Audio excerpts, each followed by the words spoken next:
I want to tell you about a photograph. I picked up a Hungarian militaria book a few years ago, Laszlo Szabó's The Second Hungarian Army on the Don, one of those Eastern Front specialist titles that almost nobody outside Hungary has ever read. And inside the front cover there is a photograph. It shows a Hungarian soldier somewhere on the Don River in the winter of 1942. He is wearing a summer uniform. Not a field jacket, not a greatcoat, not the kind of layered winter clothing that soldiers on the Eastern Front needed to survive. A summer uniform thin as paper in temperatures that were dropping to -30. He is looking directly at the camera. He does not look afraid. He looks tired in a way that is beyond the ordinary tiredness of combat. Tired in the way that men look when they have understood that something has gone badly wrong, and that nobody in a position to fix it is going to fix it. That soldier was not a volunteer, he was a conscript. He had been sent to the Eastern Front because Germany wanted his country's army on the Don to protect the flank of the 6th Army attacking Stalingrad. Hungary had been promised tanks, modern artillery, winter equipment. Most of those promises were not kept. He was there anyway, in his summer uniform, in the Russian winter, on a 210-kilometre front line that his army did not have the men or the weapons to hold. I have a Hungarian army belt buckle on my desk from the Eastern Front period.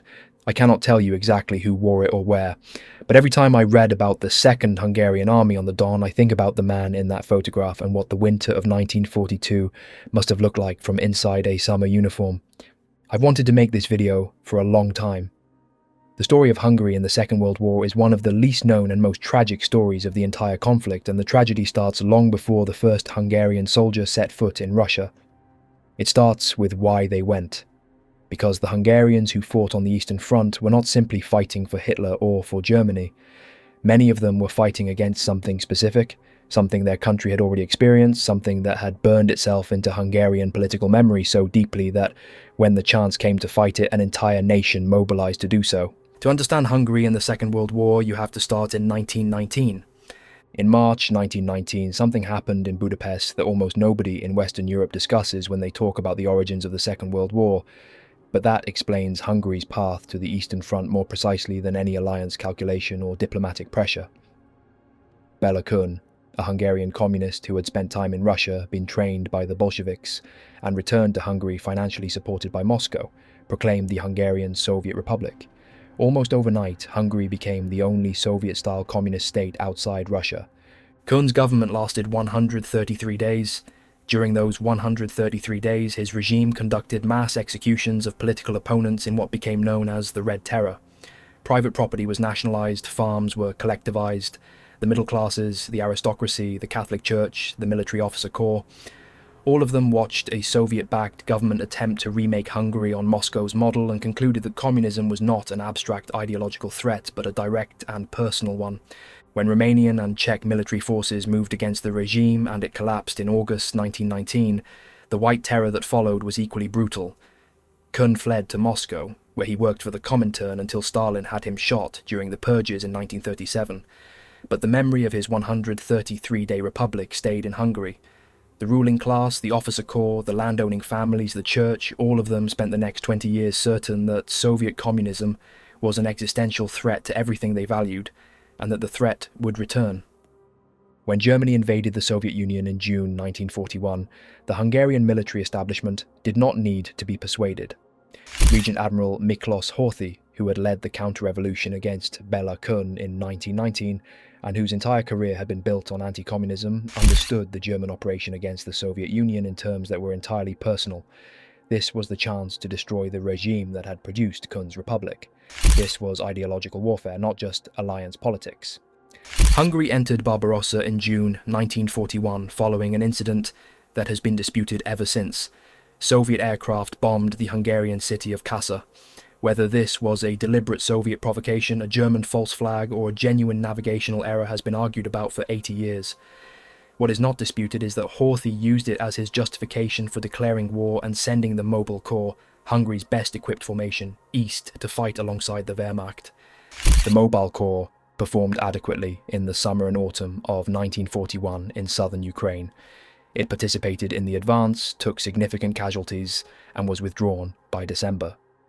Hungary's contribution to the first phase of Barbarossa was limited by the size of the Hungarian army, which had a peacetime strength of only 80,000 men, and by the quality of its equipment. which was substantially inferior to what the Wehrmacht fielded. The mobile warfare of 1941's summer advance suited Hungary's cavalry and motorized infantry reasonably well. What came next did not. In the spring of 1942, Germany demanded more. The Sixth Army was preparing to drive towards Stalingrad and the Caucasus oil fields. The flanks of that advance would be held by Allied armies, the Italian Eighth Army, the Romanian Third and Fourth Armies, and now, after sustained diplomatic pressure that Hungary's government resisted and eventually capitulated to, the Second Hungarian Army. Germany promised modern tanks, artillery, and anti-tank weapons to compensate for the Hungarian army's limitations. Most of those promises remained unfulfilled. The Second Army was mobilized and sent east anyway. The army that departed for Russia in the spring of 1942 was 207,000 men, accompanied by 30,000 civilians, drivers, labourers, auxiliary personnel. It was built around 3 corps, each containing 3 light divisions. The word light is doing a great deal of work in that description. A Hungarian light division had only 2 infantry regiments instead of the 3 that made up a standard division. They were understrength by design. The Hungarian military simply did not have the equipment or manpower to field full-strength formations in the numbers Germany was demanding. When the Second Army reached the Don in August 1942 and was assigned its defensive sector, it was given 210 kilometres of river frontage to hold. 210 kilometres. For an army of 207,000 men in understrength divisions with fewer than 50 operational tanks in the entire force. The anti-tank situation deserves specific attention because it determined everything that happened in January 1943. The 40M Turan medium tank, Hungary's primary armoured vehicle, was outclassed by the Soviet T-34 in almost every relevant category. Against the T-34's 76mm gun and sloped armour, the Turan's 40mm cannon was nearly useless. The Hungarian anti-tank guns were obsolete 75mm weapons that had been adequate against earlier Soviet armour and were not adequate against what the Red Army was fielding by 1942. When the Soviet assault came, the Hungarian 1st Armoured Division, the only armoured formation in the Second Army, conducted repeated counterattacks that achieved almost nothing at considerable cost. Against the Soviet tank corps that struck them in January 1943, Hungary's armour was a gesture. One Hungarian officer from the 7th Light Division described the position on the Don in the autumn of 1942 in terms that captured the specific quality of the waiting. He wrote that they held their positions on the western bank and watched the eastern bank for signs of Soviet preparation. The eastern bank was mostly held by Soviet forces already. 4 bridgeheads had remained in Soviet hands since August, despite repeated attempts by Hungarian and German units to clear them. The bridgeheads were the specific tactical problem that nobody solved. From the eastern bank, Soviet engineers could observe every Hungarian position on the western bank. Soviet artillery could range every defensive point in the Hungarian line. And from the bridgeheads, Soviet assault forces could launch across the river directly into the heart of the Hungarian position, rather than forcing a river crossing under fire. The bridgeheads were the keys to the offensive that was coming, and they had been sitting in Soviet hands all autumn, and the Hungarians looked at them from the western bank and waited. As autumn turned to winter, the supply situation deteriorated in a way that the Second Army's commanders reported upward, and that the High Command in Budapest and Berlin chose not to address with the urgency the situation demanded. The transportation system connecting the army to its supply depots collapsed under the demands of the Stalingrad crisis. Every available truck, every available train was committed to feeding the German Sixth Army's catastrophe. The Second Hungarian Army's supply convoys came last. By December 1942, frontline Hungarian units were receiving reduced food rations, reduced ammunition allocations, and, most critically, no winter clothing. The Red Cross had issued reports that Hungarian soldiers on the Don did not have adequate cold weather gear. Those reports were filed. Nothing happened. The temperature on the Don in January 1943 dropped to -30 degrees Celsius and below. Hungarian soldiers in summer uniforms dug into their positions on the western bank of the Don and watched the Soviet preparations on the eastern bank and waited for what was coming. Gustav Jani commanded the Second Hungarian Army. He was a colonel general, the Hungarian equivalent of a general officer, and his primary qualification for command was political reliability rather than operational brilliance. He had risen through the Hungarian military establishment in the years between the wars, and he had absorbed the essential lesson that the establishment taught. To hold was honourable, and to retreat was shameful. When the Soviet assault began, that lesson killed his army. January 12, 1943. The Voronezh Front, under General Philip Golikov, launched the first phase of what would become the Ostrogozhsk-Rossosh offensive. 340,000 Soviet troops, 4,000 artillery pieces, 900 tanks, 200 aircraft. Against them, the Second Hungarian Army, in summer uniforms with fewer than 50 functioning tanks, with 200 artillery pieces per mile of Soviet front bearing down on them, without winter clothing and with reduced ammunition allocations. The first attack came from the Yuriv bridgehead on the morning of January 12th. Hungarian units on the front line absorbed the assault and held through the first day at enormous cost. Gianni requested German panzer reinforcement. A handful of German armoured units were attached to assist the defence. They were nowhere near enough. The second attack came on January 14th. 2 days of continuous assault had exhausted the frontline formations and consumed their ammunition. The Soviet armoured columns that crossed the Don on January 14th did not encounter a defensive line. They encountered fragments of units, isolated strongpoints, men without ammunition and without the reserves to replace what they had fired. On January 15th, the field defences that the Hungarian army had held for 5 months were penetrated. On January 16th, the communication system collapsed. Units stopped receiving orders because the command infrastructure connecting them to Gianni's headquarters had ceased to function. By January 18th, Rybalko's 3rd Tank Army and Moskalenko's 40th Army had linked up near Alexeyevka, encircling the bulk of the 2nd Hungarian Army in a pocket from which no organised breakout was possible. Gianni forbade withdrawal. He forbade it before the encirclement, and he continued to forbid it as the encirclement tightened. His reasoning was the same reasoning that destroyed armies throughout the Eastern Front. Ordered withdrawal would become disorganised retreat would become collapse, and he would be the general who had collapsed. He was the general who destroyed his army instead. Men who could have retreated to defensible positions died in the open in summer uniforms in minus 30 degrees, holding ground that their commander would not allow them to leave. One soldier from the 4th Corps, captured in the final days of the pocket, described what the retreat, and when it finally came, without orders simply because staying meant immediate death, looked like. He wrote that the column moved west on foot through the snow. There was no formation, there were no officers directing the movement because most of the officers were dead or had lost contact with their units. There were men from a dozen different regiments and companies walking west together because west was the direction of the German lines and east meant captivity or death. He wrote that men fell out of the column and did not get up. He wrote that after the first day he stopped counting how many men fell. He wrote that the snow around the road was coloured in ways that snow should not be coloured. The German units that passed the retreating Hungarians on the roads heading east did not stop. They drove through the columns of walking men in summer uniforms without stopping, without offering assistance, without acknowledging what they were passing.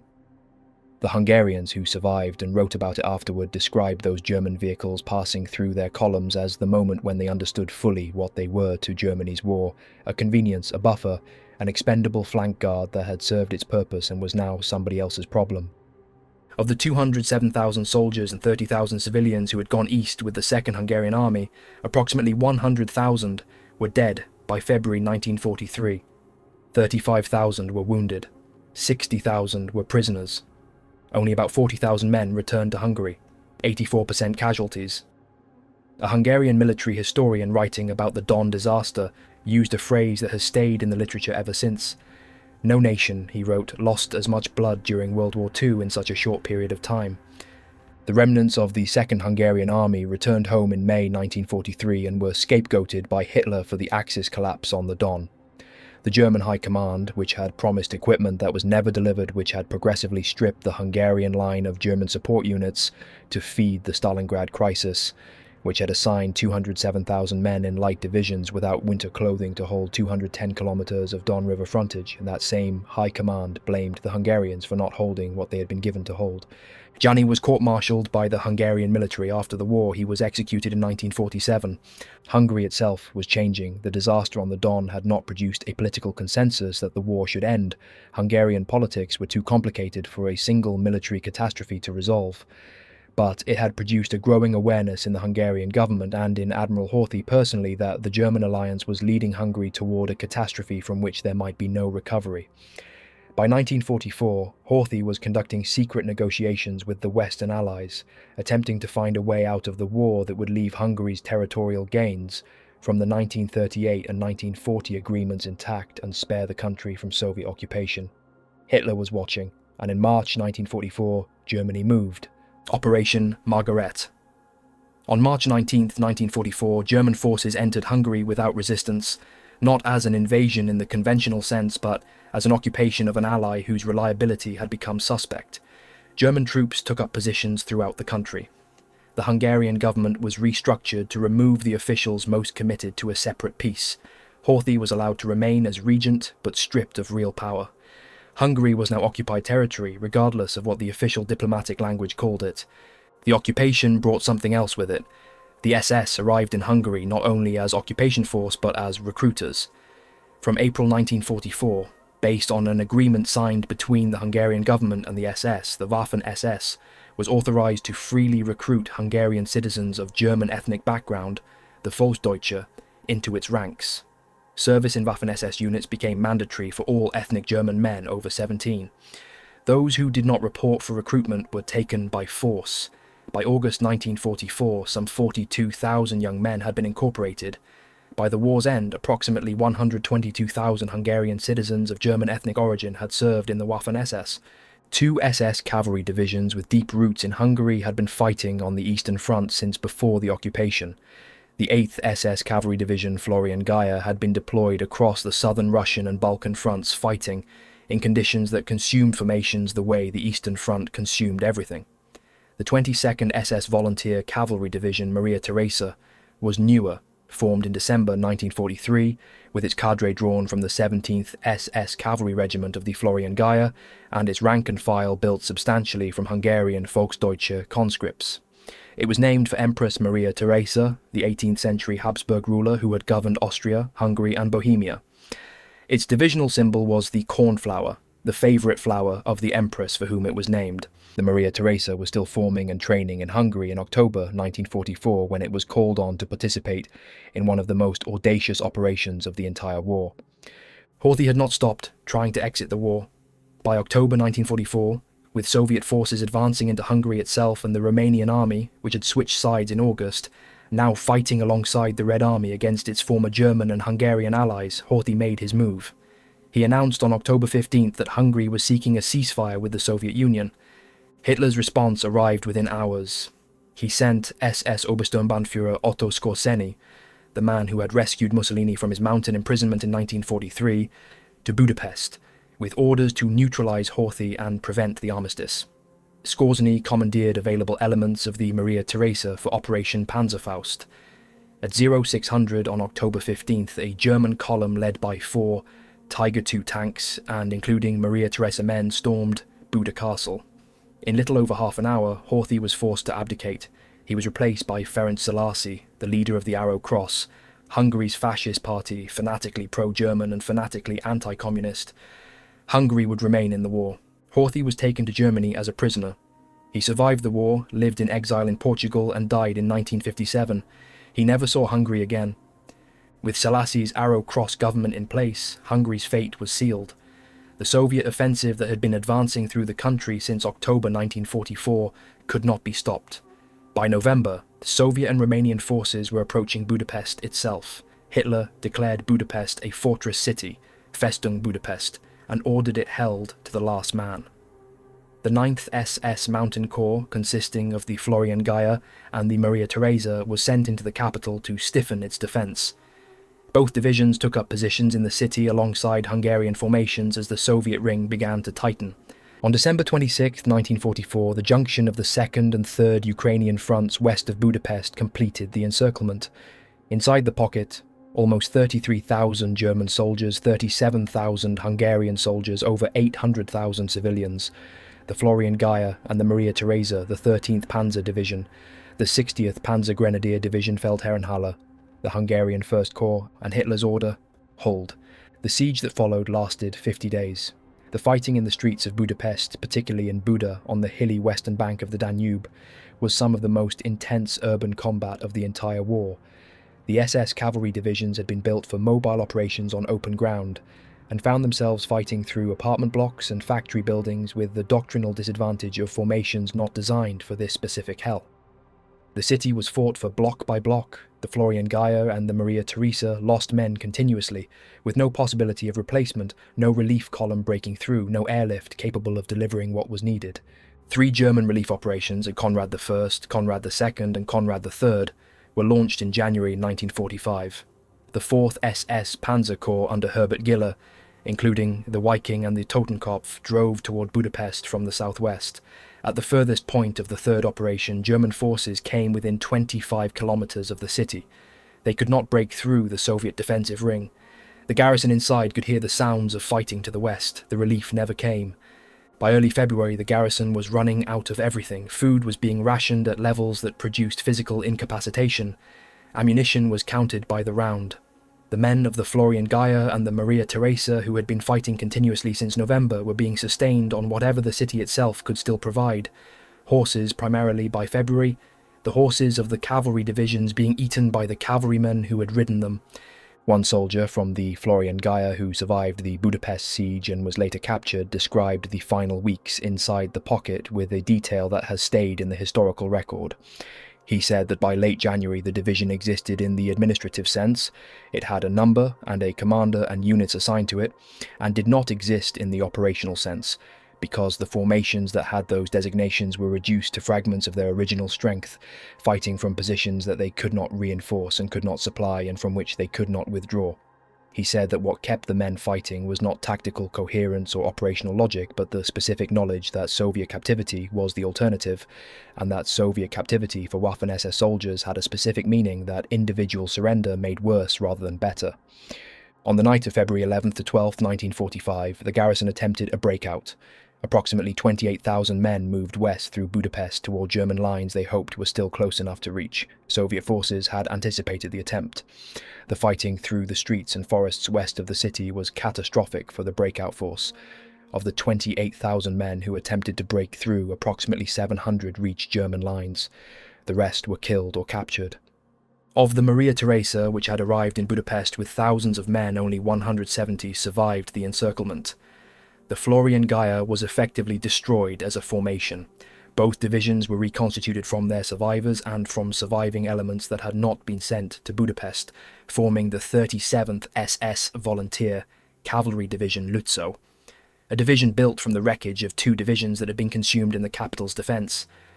The story of the Waffen-SS in Hungary did not end with Budapest. In the final months of the war, 2 new SS divisions were raised from Hungarian manpower. The 25th Waffen Grenadier Division of the SS Hunyadi, named after the great medieval Hungarian commander János Hunyadi, and the 26th Waffen Grenadier Division of the SS Hungaria. Both were formed in late 1944 and early 1945 and were deployed in the final defensive operations in Silesia and Austria. Their combat records were mixed. Some units fought hard, others were less motivated by this stage of the war. Both were destroyed in the final collapse of April to May 1945. The last major German offensive operation of the entire war on the Eastern Front was Operation Spring Awakening, Unternehmen Frühlingserwachen, launched in March 1945 around Lake Balaton in Hungary. Hitler's intention was to drive south to the Danube, relieve the pressure on the remaining German forces and protect the Hungarian oil fields around Nagykanizsa, the last significant oil supply available to Germany. The offensive committed the Leibstandarte, the Hitlerjugend, and the Das Reich, the premier SS Panzer divisions, alongside army formations in an attack across ground that the spring thaw was turning to mud. The offensive failed, the ground absorbed the tanks, the Soviet defensive positions held. Within days of the offensive's collapse, the Red Army launched its own counteroffensive and the German and Hungarian forces in Hungary disintegrated. By April, the entire country was in Soviet hands. The same army that Bela Kun's Republic had threatened Hungary with in 1919, the same ideology that had produced the Red Terror and the nationalisation and the collectivisation that the Hungarian ruling class had spent 20 years dreading. That army and that ideology arrived in Budapest in April 1945, bringing with it everything that Horthy and his successors had sent 207,000 men to Russia to prevent. Hungary became a Soviet satellite. The communism that had lasted 133 days under Bela Kun lasted 44 years under Soviet occupation. The Second Hungarian Army, the Florian Geyer, the Maria Theresa, the Hunyadi, the Hungaria, all the Hungarian blood spent in Russia and on the Don and in the streets of Budapest. None of it prevented the outcome it had been spent to prevent. The photograph in my book shows a soldier in a summer uniform on the Don River in the winter of 1942. He does not know what is coming. He does not know that in a few weeks his army will cease to exist. He does not know that the country he is fighting for will spend the next 44 years under the government of the ideology he was sent east to stop. He knows it is cold. He is tired in the way that men are tired when they have understood that something has gone badly wrong. He is looking at the camera. That is the story of Hungary in the Second World War, an ally that went east to fight its greatest fear, an ally that Germany equipped inadequately, assigned an impossible front, stripped of support at the critical moment and then blamed for the catastrophe that resulted. An army that lost 84% of its men in 2 weeks in the Russian winter. A country that spent everything it had to stop communism and ended up with communism anyway. The belt buckle on my desk does not tell me whose it was. It does not tell me whether its owner survived the Don or Budapest or the last months. It just sits there. A piece of metal from a war that cost Hungary everything it was fighting for and gave it nothing it was fighting against. That is what it cost. That is what it was worth. The specific mechanics of how the Second Hungarian Army was positioned on the Don deserve more attention than most accounts of the battle give them, because the mechanics explain the outcome more clearly than any narrative of Soviet tactical superiority or Hungarian fighting quality. The German military doctrine of defence in depth, holding a line not as a single continuous barrier but as a layered system of positions that could absorb penetration and counterattack at the local level, required specific things. It required reserves positioned behind the front line, it required communications between forward positions and those reserves, it required artillery capable of delivering defensive fire on predetermined coordinates, it required anti-tank weapons capable of stopping the armoured elements of any penetrating attack, and it required the physical capacity of the defending soldiers to function in the conditions prevailing at the front. The Second Hungarian Army had almost none of these things by January 1943. It had no meaningful reserve. Its artillery had been progressively depleted by the demands of other sectors. Its anti-tank capability was inadequate against the T-34s and T-70s of the Soviet Third Tank Army. Its communications were the first thing that failed under the weight of the Soviet assault, and its soldiers in summer uniforms at -30 were below the physical threshold for sustained defensive combat before the first Soviet tank crossed the Don. There is a specific detail from the January offensive that captures the Hungarian position more precisely than any casualty figure. The Soviet commander Golikov, planning the attack, observed that the Hungarian defences were relatively passive, no aggressive patrolling, no probing attacks, no attempt to disrupt Soviet preparations on the eastern bank. As a result of this passivity, the Soviets were able to concentrate approximately 200 pieces of artillery and mortars per mile against the main assault sectors, without the Hungarians detecting the build-up in time to request German reinforcement or adjust their defences. They had been watching the eastern bank all autumn. They had not watched it well enough, or rather, they had watched it and reported what they saw, and the reports had not produced the response that could have changed the outcome. One Hungarian infantry corporal from the 13th Light Division wrote a letter home in December 1942, 3 weeks before the Soviet offensive, that was recovered from the battlefield and preserved in Hungarian military archives. He wrote that the nights were becoming impossible. He described the cold in terms of the specific things it did. It was not simply cold, it was an active force that entered through every gap in clothing, that made fingers too stiff to work a rifle bolt reliably, that killed men who fell asleep in exposed positions. He wrote that his unit had received 1 additional blanket per 3 men in the previous resupply. He asked his family to send socks. He said the socks he was wearing had worn through and that the replacement socks in the unit's supply allocation had not arrived. He said he was wrapping newspaper around his feet inside his boots. He said this helped for about 2 hours before the newspaper absorbed moisture and became useless. He was describing a situation that every officer in the Second Hungarian Army knew about, that every report to Budapest described, and that the German liaison officers attached to the Second Army had documented and forwarded to Army Group B headquarters. The army that was holding 210 kilometers of Don River frontage was doing it in summer uniforms and newspaper-stuffed boots. The documentation existed. The problem was not that nobody knew. The problem was that knowing it did not change the allocation of winter equipment, because the trains that could have brought winter equipment to the Don were occupied with the Stalingrad crisis, and the Hungarian army's supply needs ranked below the needs of the formations Germany was more concerned about. The 6th Army at Stalingrad was surrounded. The Italian 8th Army to the south of the Hungarians had been broken by Operation Little Saturn in December 1942. The Romanian armies further south had been destroyed in November by Operation Uranus. By the time the Ostrogozhsk-Rossosh offensive hit the Hungarians in January, Army Group B had already been comprehensively wrecked.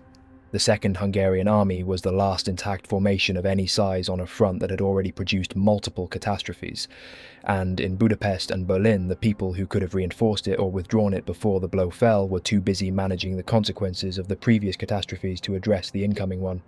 The Soviets knew what they were striking. General Golokov's reconnaissance had identified every major weakness in the Hungarian line. The bridgeheads provided direct observation of the Hungarian positions.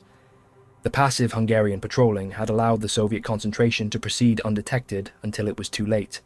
The intelligence picture was complete. On January 12th, Golokov attacked with the specific precision of a commander who knew exactly what he was hitting and exactly how little it could withstand. The Hungarian 1st Armoured Division, the only armoured formation in the entire Second Army, conducted counterattacks on January 12th and 13th that temporarily stabilised sectors of the front.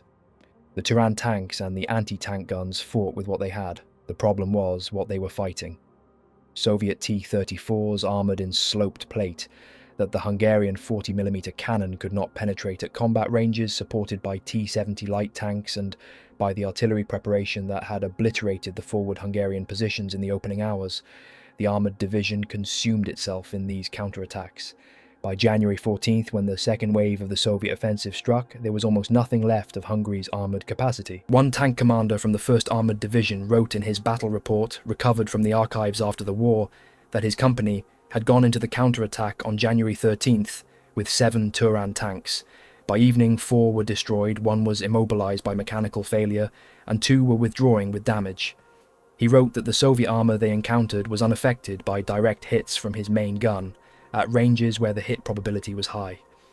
He wrote that the only effective anti-tank weapon available to him was the German Pak-38 anti-tank gun attached to his formation, and that the Pak-38 crews had been killed in the opening artillery preparation.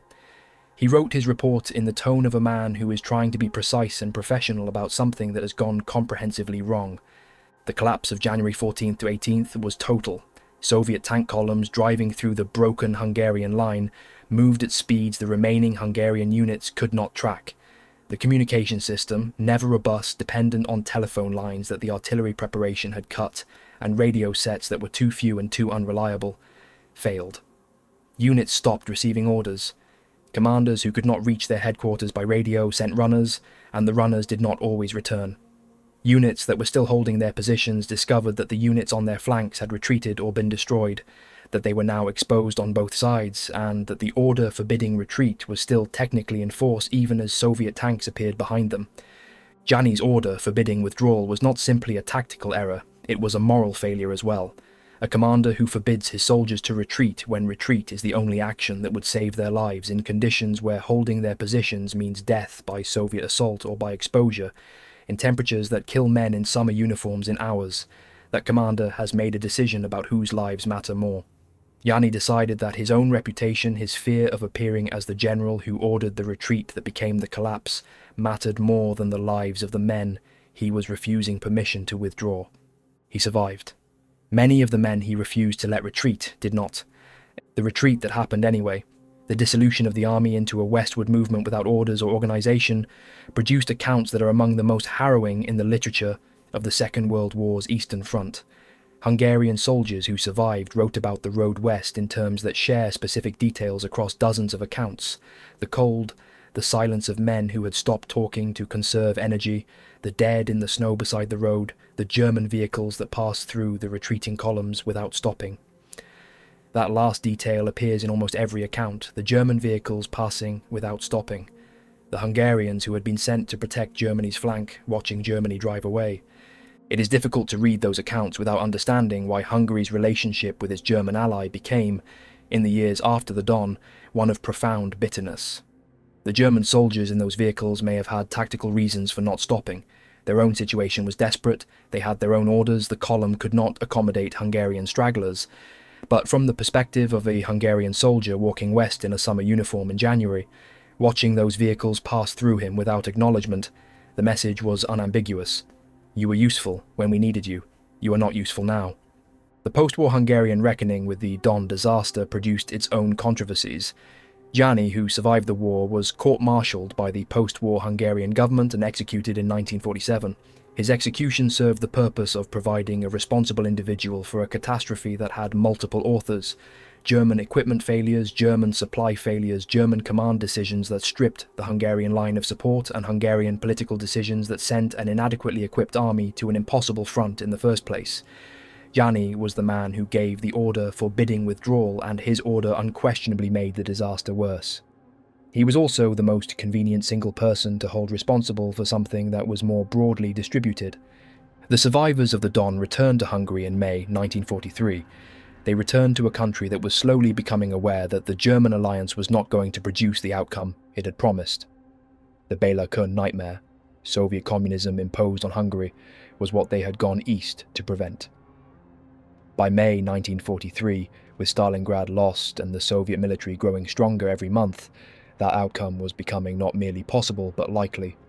The Budapest that these survivors returned to in 1943 was not the Budapest they had left in 1942. The mood had changed. The certainty that Germany would win and that Hungary's sacrifice on the Don had contributed to that victory had been replaced by a growing apprehension that the sacrifice had been wasted, that Germany was losing, and that Hungary needed to find a way out before the front arrived at the Carpathians. The political manoeuvring that followed, Horthy's secret negotiations, Germany's occupation of Hungary in March 1944, Szelassi's installation after Operation Panzerfaust in October, was the consequence of that apprehension playing out in real time. The men of the Florian Geyer and the Maria Theresa who died in Budapest in December 1944 and January 1945 were in many cases not the same men who had been on the Don in January 1943. The Volksdeutsche conscripts who formed the bulk of the Maria Theresa were young men who had been incorporated into the SS in 1944 and who had been trained and committed to the defence of a city they were defending as much because there was nowhere else to go as because they believed in what they were defending. The ideology that had driven Hungary east in 1941 and 1942, the anti-communist crusade, the belief that fighting the Soviet Union was fighting the specific thing that had threatened Hungary in 1919, had been transmuted by January 1945 into something simpler and darker, survival, or the attempt at it, in a city that was being destroyed around the men trying to hold it. The 170 men of the Maria Theresa who escaped Budapest, the 700 survivors who broke through the Soviet ring on the night of February 11th to 12th out of 28,000 who tried. These numbers have a specific quality that distinguishes them from the casualty figures of other battles. They are not the casualties of a battle that was won or even credibly contested. They are the residue of a destruction. The Florian Geyer was destroyed. The Maria Theresa was destroyed. The Hungarian First Corps was destroyed. The 10th and 12th Hungarian Infantry Divisions and the 1st Hungarian Armoured Division were destroyed. Budapest itself was destroyed, 19,718 civilian dead. During the siege, 32,753 houses destroyed or damaged. Operation Spring Awakening in March 1945 was the final German attempt to hold any part of Hungary. The Leibstandarte, Hitlerjugend and Das Reich went into the ground around Lake Balaton as the spring mud arrived. I covered the Spring Awakening operation in the Balaton video on this channel. The specific horror of those final SS tank battles, the Tiger IIs sinking into the mud, the oil fields they were dying to protect. The oil fields at Nagykanizsa fell anyway. The formations that had fought at the Don and in Budapest and around Balaton were gone by April. When Soviet forces entered Budapest for the final time in April 1945, they arrived in a city that had been fought over for months, that had lost tens of thousands of its civilian population, that had been shelled and bombed and burned from both inside and outside the pocket. They arrived as the liberators of a city they had destroyed in the process of liberating it, as the representatives of an ideology that Hungary had spent 3 years and hundreds of thousands of lives trying to prevent from arriving. The Hungarian Soviet Republic that Béla Kun established in March 1919 had lasted 133 days before collapsing. The Hungarian People's Republic established under Soviet occupation in 1949 lasted 40 years before the revolutions of 1989 dismantled it. The 1956 uprising that Hungarians launched against Soviet occupation, 2,500 dead, 200,000 in exile, crushed by Soviet tanks, was the same impulse that had sent the Second Hungarian Army to the Don. The same hatred of the same ideology expressed the same way in the same city 40 years later. The belt buckle on my desk is a small object. It tells me nothing specific. But when I think about the photograph of the soldier in the summer uniform, and about the 100,000 men who died in the Russian winter, and about the 170 survivors of the Maria Theresa, and about the Budapest that was destroyed in the process of being taken. I think the belt buckle is a more honest memorial to what happened to Hungary between 1941 and 1945 than any monument or any official history. It is just a piece of metal from a war that Hungary did not choose against an enemy Hungary genuinely feared, for an ally that let them down in ways that the Hungarians who survived never forgot. There is one more story that belongs in this account, because it captures something about the Hungarian experience that the military history alone does not contain. In the weeks after the January 1943 disaster on the Don, a Hungarian military chaplain named Father István Kozák walked into the headquarters of the remnant Second Army in a village behind the German lines and asked to be taken to wherever the survivors were being collected. He had been assigned to the Second Army in 1942. He had crossed the Don with the men he was responsible for. He had survived the encirclement and the retreat, frostbitten and half-starved, in the same inadequate clothing as the soldiers around him. He kept a diary throughout. His diary was recovered from a military archive in Budapest decades after the war and published in a Hungarian edition that was translated only into German and Czech, and that almost nobody outside those language communities has read. What it contains is the most specific account of what the Don retreat looked like at the individual level that I have found in any source. Father Kozák walked with the retreating columns. He administered last rites to men dying in the snow. He helped carry men who had stopped being able to walk. He recorded, with the precision of a man who understood that what he was witnessing required a witness, what the road west from the Don looked like from inside it. He wrote that on the third day of the retreat he found a group of about 20 men who had stopped beside the road and would not move. They were not wounded in any visible way. They were not dead. They simply would not move. He wrote that he tried to speak to them individually and that they looked at him without responding. He said he had seen shock before, but this was different. Not the acute shock of a man just wounded, but the exhaustion of men who had reached the edge of what the human organism can be asked to do and had stopped. He said he did not know how to help them, and that he stayed with them until a German truck appeared, and the German driver, to his surprise, stopped and loaded the men into the back. He never knew what happened to them after that. He wrote about the dead on the road with the same precision. Hungarian soldiers who had died in the night and been left because there was nobody to carry them and nowhere to take them. He noted that they did not always look like men who had died in battle. They looked like men who had gone to sleep and not woken up, which is what hypothermia looks like, he wrote, in its final stages. Not violent, just an absence. He said the words for the dead over each one he passed because there was nobody else to say them and because the words required to be said. Father Kozák survived the war. He returned to Hungary and continued as a priest until his death in 1978.